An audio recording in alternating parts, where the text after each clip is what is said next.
most important one, it's your interest and passion.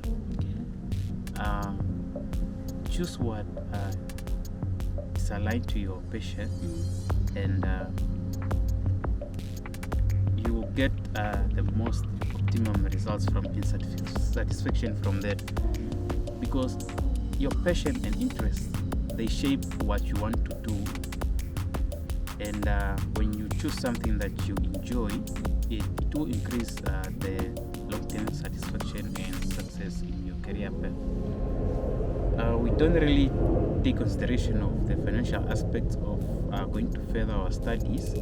So I think it's best that before we even reach that point where we were to make that final decision, it's very important to have an open discussions with our parents and guardians to say, okay. Welcome to Rise and Impact podcast, where we celebrate the incredible young people who are changing the world one community at a time. Each episode, I will be interviewing the next generation of change makers just to explore their stories, their insights and achievements. And don't forget to hit that subscribe button for you to be notified whenever we release an episode. This is the Rise and Impact podcast, and I'm your host, Elizabeth Chilume. Sheya, should I call you Sheya or Andreas? Whichever you prefer. Yeah? Yes. Okay, so thank you so much for joining and for agreeing to do this. So the very first question that I want to ask you is like, and it's from a genuine place, from the deepest place of my heart. Let me say, like, how are you? Like, truly, how are you doing? How is everything? Like, truly asking from a genuine place. How are you? Firstly, thank you for asking, and also thank you for caring. I'm doing well.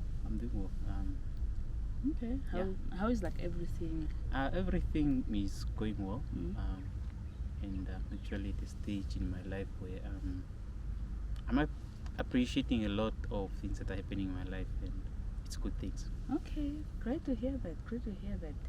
It's always very inspiring when you hear how other people are doing, because like I think these times, man, we always like just say how are you, like when you meet with especially like other young people, like, how are you, like I'm fine. It's like a normal way to say I'm fine and all that, but then it's always good to know how another person is really like doing and all that.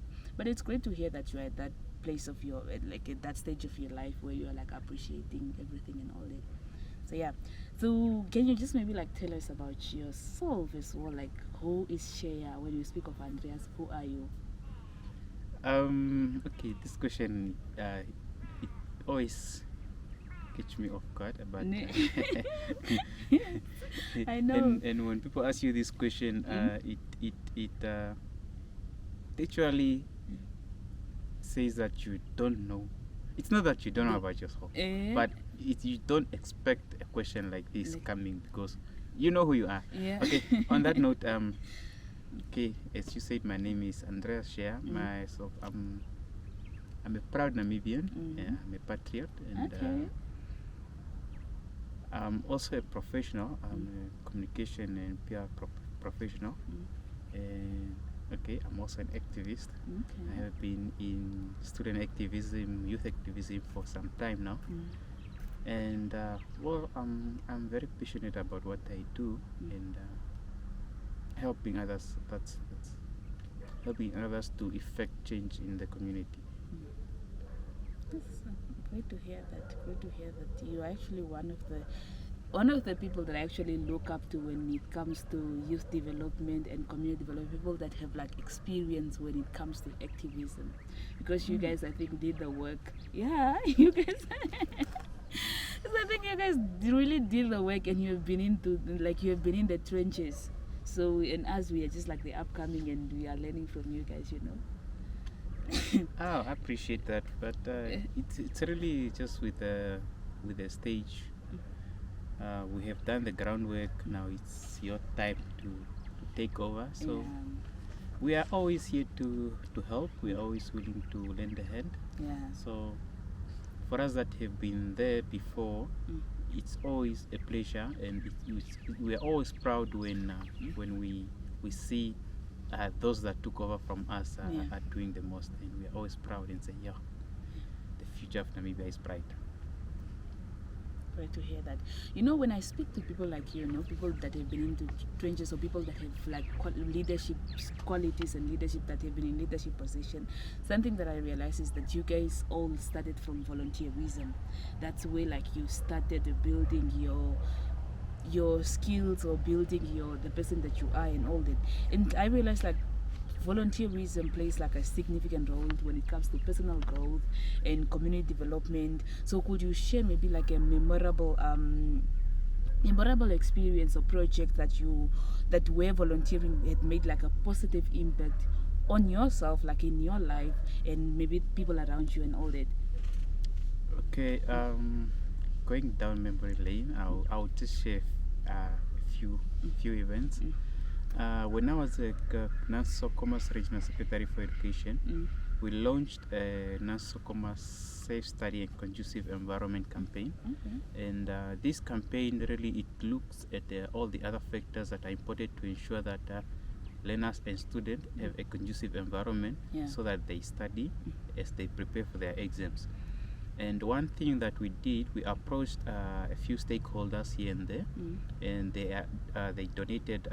They gave us solar lamps. Okay. These solar lamps, we distributed them to learners, grade 10 and 12 learners, who are living in informal settlements where there is no electricity. The main idea was, we always, during this time of exams, we always have a lot of fire incidences, especially in former settlements. So our initiative was to actually avoid these whole incidences, because if we look at our informal areas, the way they are set up, even if a fire happens on the outskirts on the other side, the access roads here are not accessible for the emergency vehicles to get there in time. And just to avoid that, when someone was studying on a candle or a paraffin lamp, and then they fall asleep, and then there's fire.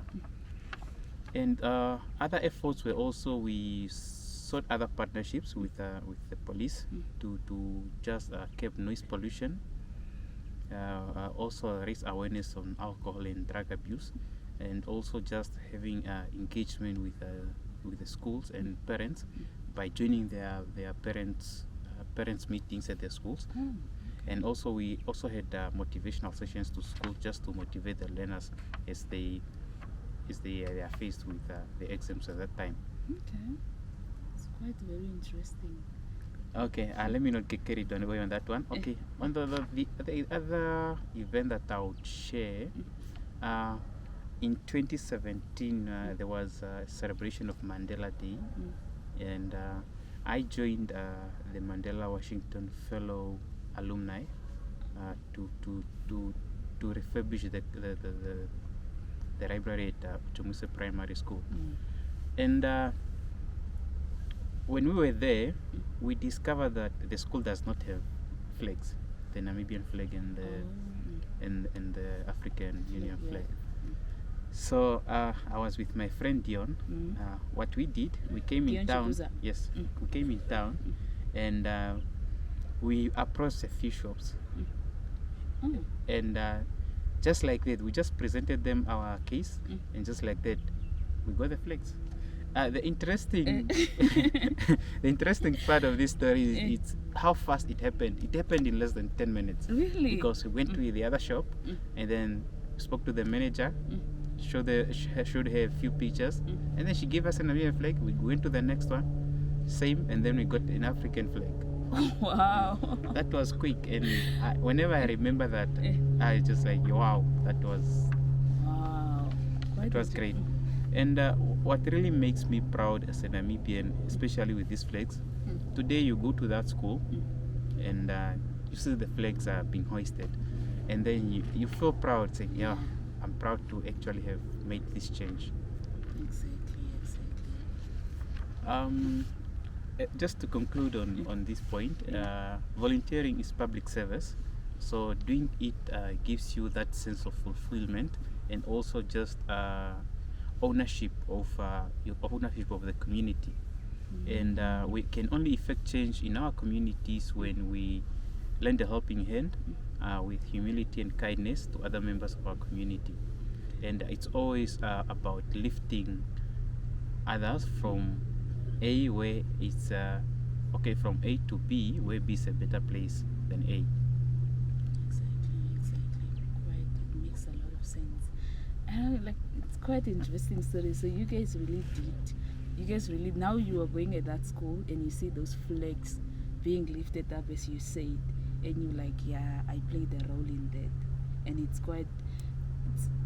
You guys really did it. Like it's quite very, very inspiring to hear that, and like I totally like as well believe that volunteering really plays a significant role. Definitely. And it's all about lifting another person, because we were once like you were once lifted by somebody, so it's your duty to lift another person so that person can as well be able to lift another person. And that all starts from volunteering your time, volunteering your skills, volunteering your experience and all that. So yeah. And then like from your perspective now, like you have been involved in a lot of projects, a lot of things and all that, and you've gone through a lot of things that we haven't yet gone through. So yeah, so like from your perspective now, like what do you think are the most important skills that young people should focus on developing to thrive, especially in this modern world, just to navigate their personal and our professional journeys successfully? On that, I would say the first important thing is in whatever career path you find yourself, you must know yourself. Okay. The journey to self-discovery it appears to be a very complex one, but that's all what matters, because if you know yourself, no one really understands you better than yourself. And knowing yourself, it helps you in a lot of aspects. It's how you relate with people, how you build relationships, and how you manage conflicts, and also how you react to the environment around you. Okay, that's one. On two, communication skills can never be overlooked. The way you communicate to other people and how you articulate yourself, that's matters. You would want to always put out your ideas, put out your suggestions in a manner that is well understood and clear. And of course, as you grow, you need to learn how to express yourself with confidence. Okay. The third one, as young people, we must always be remain teachable and be always willing to learn, and we should always polish our skills by using the available technology, and always, whenever there is a coaching opportunity, a mentorship, grab those opportunities and make use of them to polish yourself, to polish your skills. Okay, cool. The next one, we say change. Let's embrace change, because we can never run away from it. It's part of it's generally, naturally speaking, it's part of life. We were kids, we are now growing. That's change, and we can't avoid or prevent it. It's just for us to not only go with the flow, but also enjoy the journey as we go. And your ability to deal with change, especially in this world, it's very important, because it helps you to remain relevant. Everything is changing now. Workplace environments are changing, so it's very important that you also just learn how to adapt and be flexible to the changes. Okay, as we move forward, it's very important that as young people we cultivate a growth mindset and embrace the opportunities for both personal and professional development. Okay, we should also be curious enough to experience and also be bold and brave to take on new challenges. I remember my English teacher in high school used to say, curiosity does not only kills a cat, it also makes a curious cat clever. I learned a new phrase. So being curious doesn't only put you in trouble, but I would say it also opens you up to growth opportunities and also great lessons in life. And what else would I say on this one? Okay, let's leave it for that. Okay, just some insight I would share from my life journey. No matter how bad things have been in your life, never lose yourself, and always take note that you are the one in charge of your life. All that matters is you. And you are also accountable and responsible, meaning that you have to make informed decisions. You also have to deal with if you make a decision and then there are consequences, you must also be willing to be held accountable for them. Dance to the music. Definitely. And when there is success, yes, you enjoy. You have worked hard for it. Celebrate it. Fellow young people, as you work on your goals and aspirations, as I said before, a strong sense of self is very important. So this is we speak of self-value, self-respect, and self-reliance. You must always teach yourself to always depend on yourself, because all that matters is you. And in life, generally in life, no one will really help you in your best interest. It's a few people, because everyone will always look out for their own interests. That's very true. That's very true.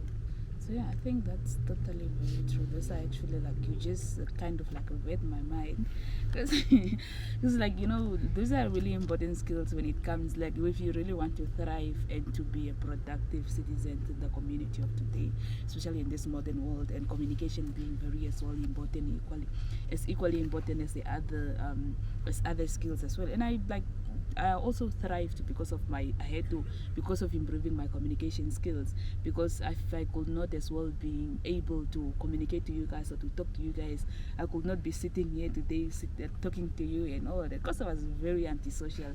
I think you even know, like, in the caster program. So yeah, you were very reserved. That's the thing, like, I was very antisocial. I only spoke, I think, to my roommate. That's because we were roommates and all that. So, and it's because of those programs that actually, like, that kind of like improved my communication skills and just become a little bit social and just being able to talk to other people. So another thing is, like, you know, I think one of the challenges that I also had, like finishing high school, was choosing a career path. And up until now, I think it's only a few days or few weeks back when I kind of like realized, like, when I kind of like decide like what career path I should kind of like, what study course I should actually kind of like choose. So like now choosing like because like choosing a career path or deciding a course, like a course of what to study, like, can be very challenging, and I think it's one of the biggest challenges when it comes to young people today. So what factors do you believe are important to consider when making these decisions, and what advice would you give to someone who is unsure about the career direction they want to choose? Because you graduated, and I think you completed you did different degrees and diplomas and all that, and you've been working. So that moment in your life, it's actually but it's actually a very stressful moment in life, where you are between those two phases, where you have to decide on what you want to do for the rest of your life. Exactly. Okay, and I'll just share a few points. The most important one, it's your interest and passion. Okay. Choose what is aligned to your passion, and you will get the most optimum results from satisfaction from that, because your passion and interest, they shape what you want to do. And when you choose something that you enjoy, it will increase the long-term satisfaction and success in your career path.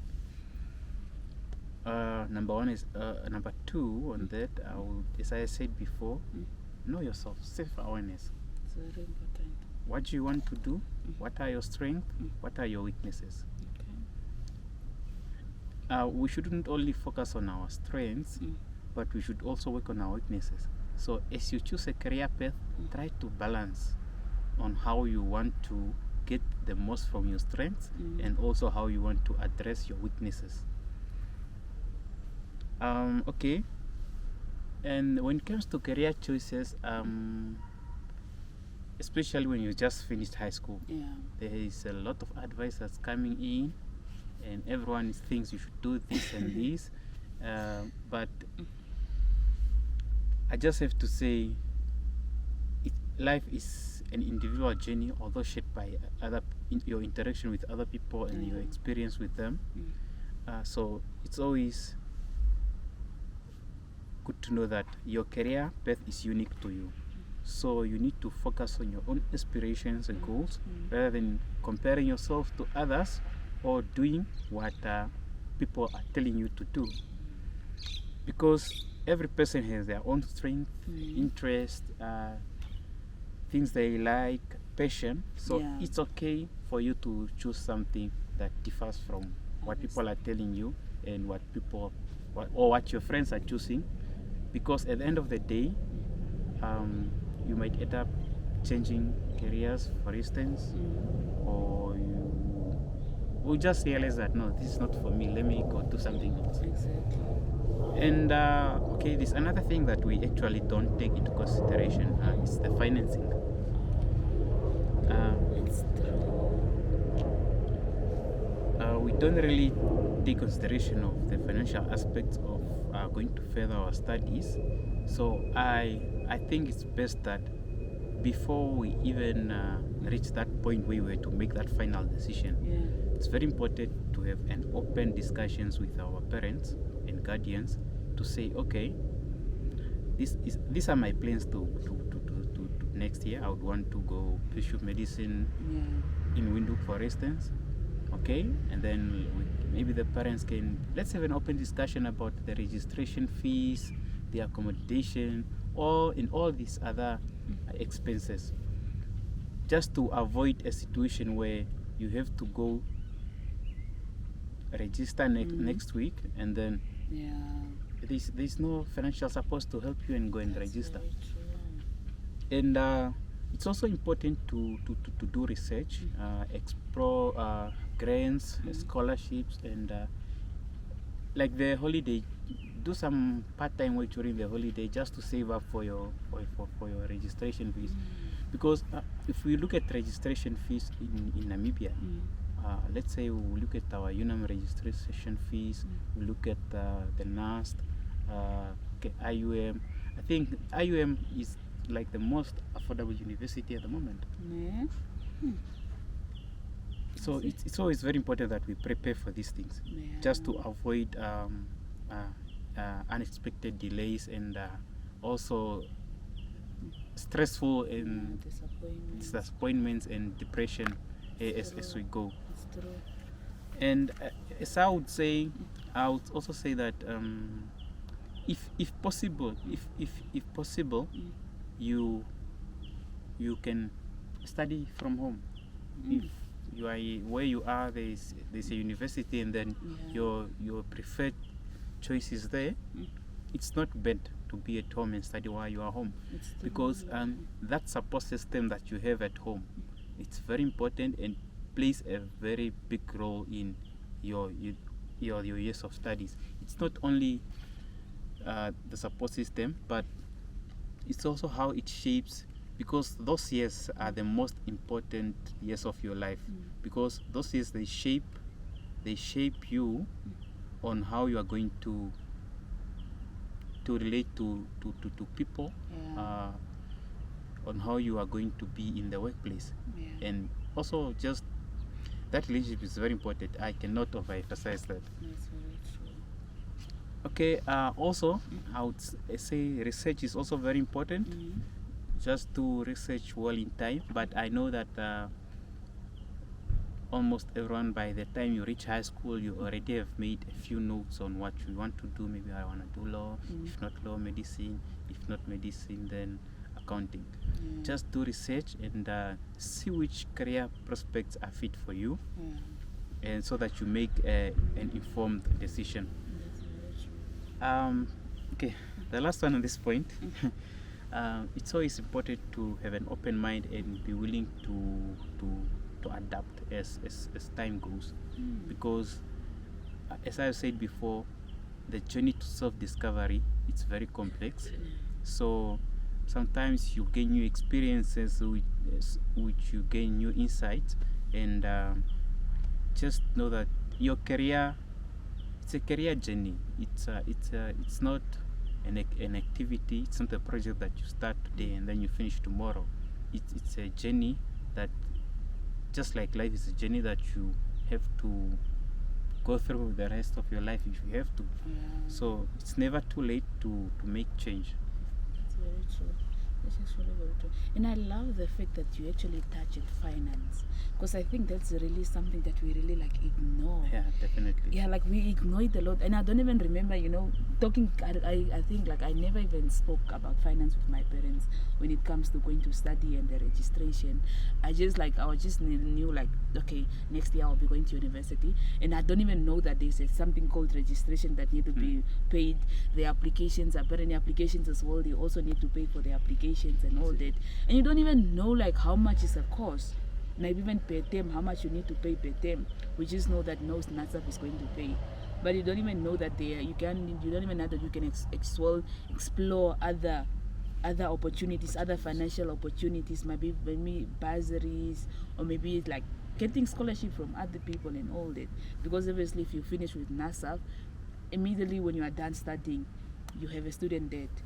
You're already having debts that you need to pay back, and you don't even have a job. You don't even have to do that. So I think it's really important that we actually learn how to just discuss finance with our parents, and as well just knowing how much is expected for you to pay for the course that you are going to study and all that.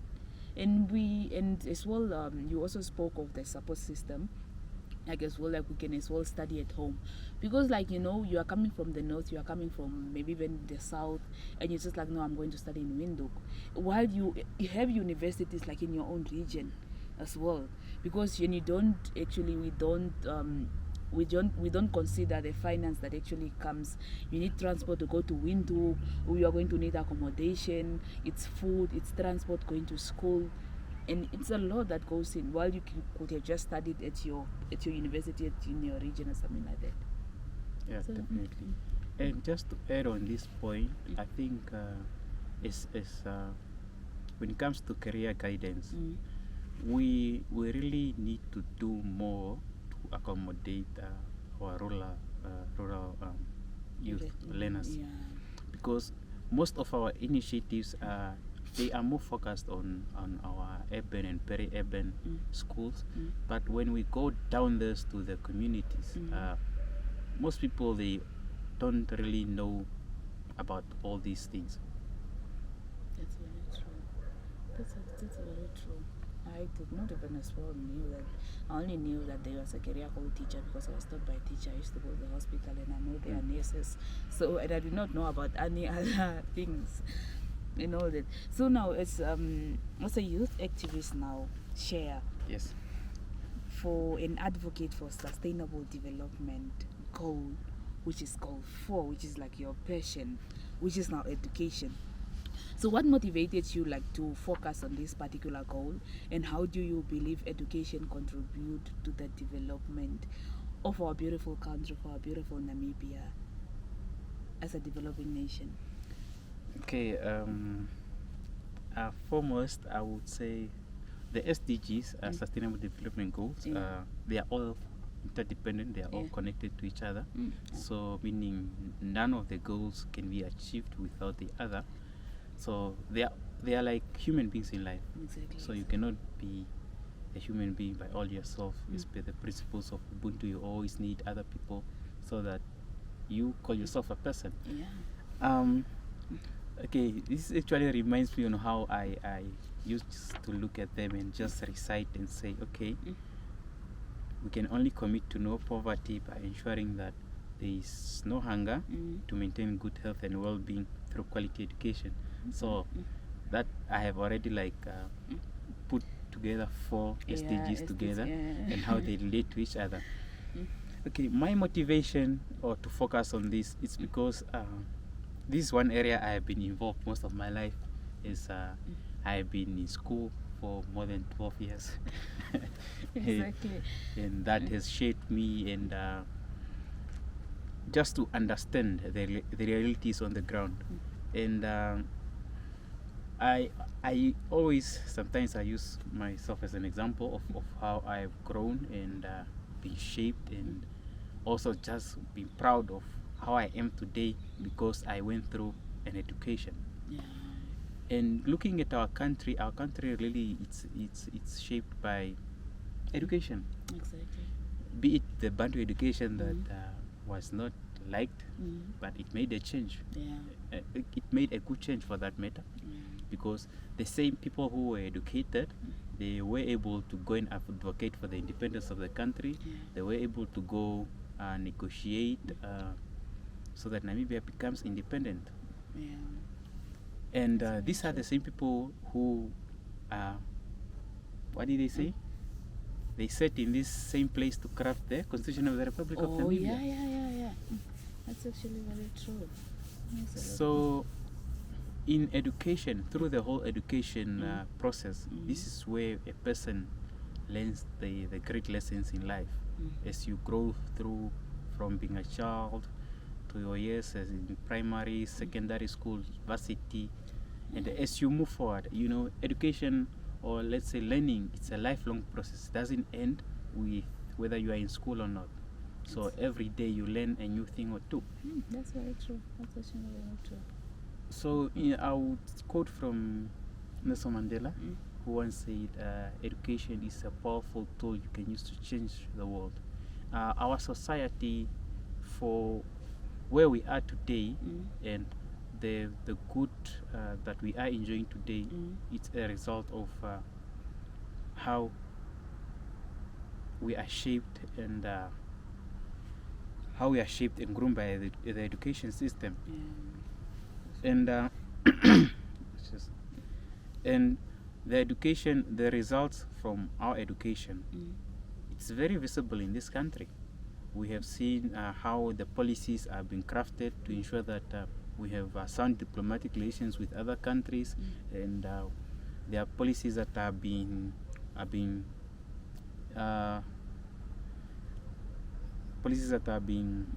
made to ensure that we get the optimum benefits from our resources, and just to make sure that we are on par with international standards. Let's say we look in terms of our education, our health, transport, logistics, and all the other sectors.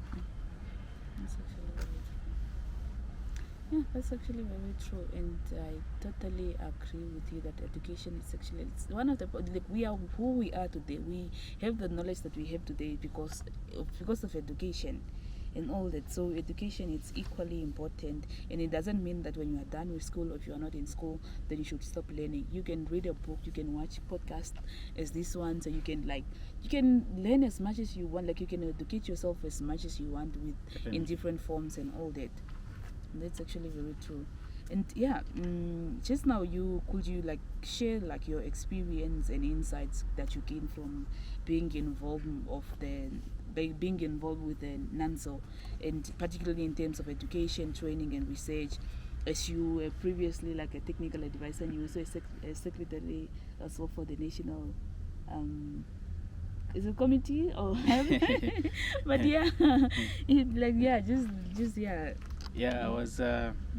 I was a technical staff responsible for mobilization.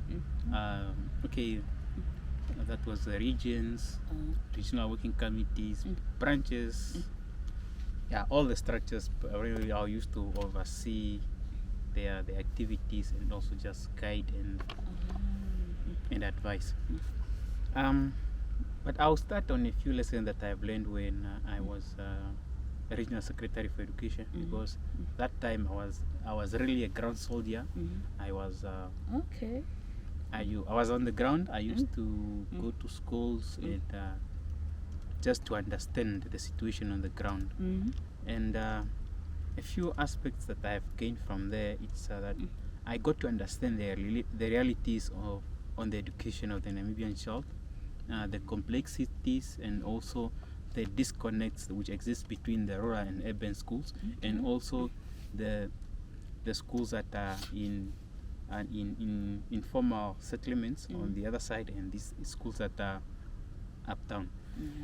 And also I got to understand the needs of the recipients in these different phases of our education systems, because we have ECDs, early childhood centers.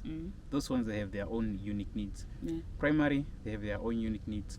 Secondary, the same. High school, university. So every phase has its own needs. And as I said before, we really need to do more to focus on the informal and rural areas. Another thing is serving with passion. You know, I have been in so many schools and ECDs, and I have seen that we have a lot of unsung heroes and heroines who are committed and doing their best for the education of the Namibian child. That's very true. Okay, moving forward to my last role in NANSO. Okay. Before I retired. Which is? I was a technical staff. There I would say it's very important that internal organization system should maintain an assist, guide and support approach to ensure that its members are satisfied and feel valued in the fulfillment of the organization's mandate. Because these are the people we need to support, to make feel valued, because at the end of the day, they are the beneficiaries of the support that we are advocating for. And also we need to recognize the stakeholders, their value, and also just for them to keep them in the know of what we are doing, when we are doing it, and how they can be involved. Because a stakeholder that you involve in your activities, a stakeholder that you are always informed, will get that feeling that yes, I'm valued, so I should continue being party to this. Just to round up on this point, I have been in NANSO for almost a decade. Oh, really? Yes. Okay. I started way back in high school. I was very young. Oh, okay. I was very young, but I have grown in this organization, and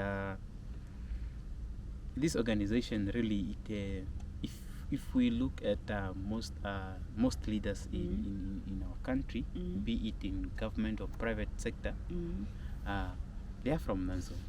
So that's why NANSO, it said it's a school of leadership. And if we look at the young leaders today, we have a few young members in parliament now, and most of them came from NANSO. And we look at our ministers, we look at our directors, almost everywhere. That's why I would say NANSO deserves to be recognized as a hero, or rather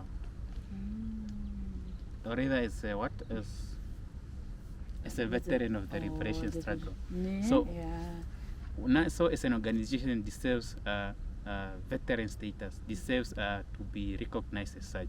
That's why I would openly advocate that in every town in this country, let's have a street with NANSO on it. Wow, okay. Because NANSO, just since its establishment, through the years of the liberation struggle, even after independence, NANSO is still relevant. NANSO is still playing an active role in the whole development. And to date, even the young people that are in charge of NANSO now, they continue to maintain that leadership, that NANSO is an important development partner in Namibia. That's very true. That's actually very true. Yeah, okay. I see you guys why you guys celebrate Nanso. I see like members of Nanso, the way they cherish Nanso and the way you guys celebrate Nanso. And I see like you guys are really like you are really doing impact and you are serving your objectives and your missions and visions. And that's I see like you guys are really making an impact in different communities and different villages, especially in the education sector. Definitely. If you just to look at young people, most young people in this country that are making an impact in their communities, they are from Nanso. Yeah. And when you are in Nanso, it's just that environment that you are in, the support here that you have, it allows you to grow and prosper. Yeah. And that is the environment that every young Namibian should be afforded to. If we look at institutions like the National Youth Council, that's an institution where young Namibians from all walks of life should come together, and then they should be allowed to prosper. Yeah, that's actually very true. It's very true. Okay, come to the like. You are also part of C Namibia, right? Yes, I joined that a few years ago. A few years ago. Okay. Yes. So, like, as a member now, you were part of the advisory board. Yes, currently, okay. yes. Currently, okay. So, like, as member of the advisory board now of C Namibia, so what initiatives and projects have you guys worked on, like, on to promote like civic education and just like create the democracy awareness among like young people? My journey in C Namibia has been a very interesting one. Yeah. Because when I first joined, I was a board member. And then I realized that no, there's actually something else I can help with. Okay. And thereafter, I became a secretary to the board. Because my view was that I could help this organization in this area just for it to have to be functioning properly. And before that, I have to leave, and then I joined the advisory board of the organization. My current role in the advisory board is quite simple. It's just to advise. Okay. You give recommendations and suggestions to the leadership on how they should promote the principles of democracy, good governance, and also just submit suggestions on which institution to partner with and how they can get the most out of these partnerships. C Namibia to date, it has attracted a quite impressive pool of volunteers, and these are young people from all walks of life who are committed to promote and ensure democracy and good governance in building the Namibian we want. And one interesting fact about C Namibia is that it's an apolitical organization. So we are more focused on building the Namibia we want. So we do not care who is from which political organization. It's for all Namibians, whether you are from Kachinakachi, whether you are Enama or Herero, it's for all Namibians, and we are all committed towards the nation building. Yeah, I see. Quite interesting organization here. And you guys being like your main objective is actually civic education and all that, which is actually like a necessity, or let me say an important is it factor an important like information? Yeah, it's actually a very important phase in the whole country, because we have elections coming up. We have to look at voters' participation. We look at voters' education. Do people know what they have to do during elections? And also just to, if you look at Namibia, it's one of the countries that have a high rate of vote apathy amongst young people. How do we ensure that and motivate and encourage these young people to go to the polls? These are the factors that this organization is focusing on. That's very true. Quite interesting here. So, you've been part of different organizations. You've been part of like both NGOs and both business and all that. So could you like discuss, like you just maybe discuss like the importance of crafting internal organizational procedures and policy guidelines to enhance performance, coordination, and mobilizing within an organization? And how do these guidelines actually contribute to achieving the organization's strategic intent?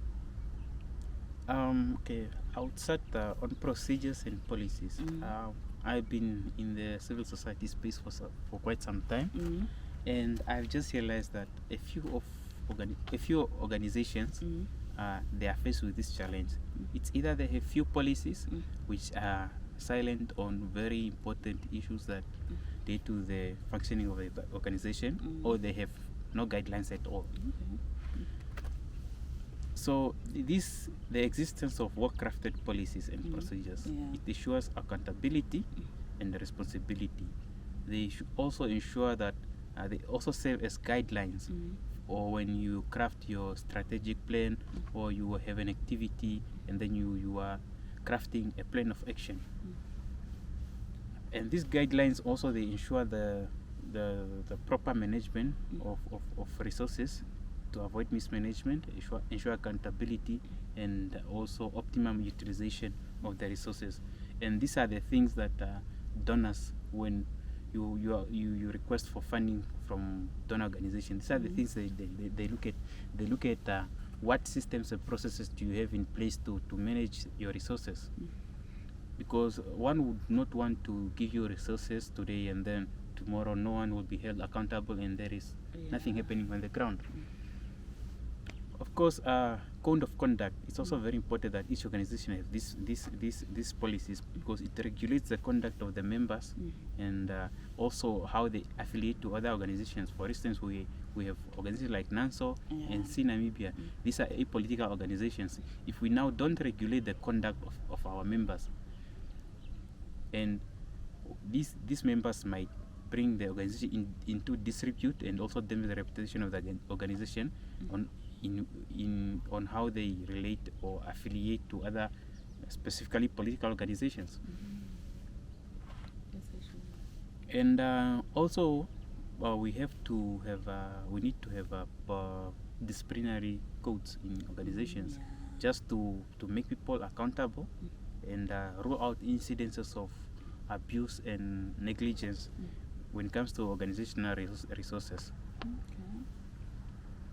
So it's just for us to have a set of frameworks that guide us on how we are going to do what we are doing, to make sure that we are in line with our mandate. We have a vision, we have a mission. So in the relation of our vision and mission, we have to have a plan of action guided by these procedures so that we achieve what we want to achieve. Okay, on mobilization, because I was a technical staff in NANSO, and that was like a whole area, my own area of expertise now. One critical aspect I've learned is always have a plan, because it said that having no plan equates to planning to fail. So it's always very important that you have a plan.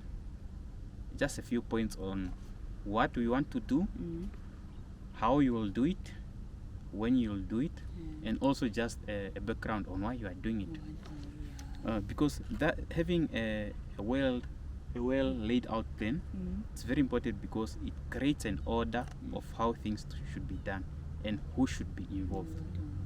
And as you implement your plan, it's also very important that you should not be resistant to change. We should embrace the change that comes as we go along the way.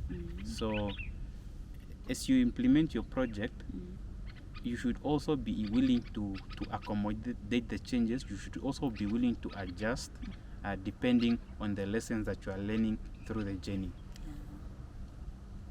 Quite true. Quite very true. And I think like that is actually an area that we kind of neglect as we work, especially with the one that maybe people that are leading CSOs and all that.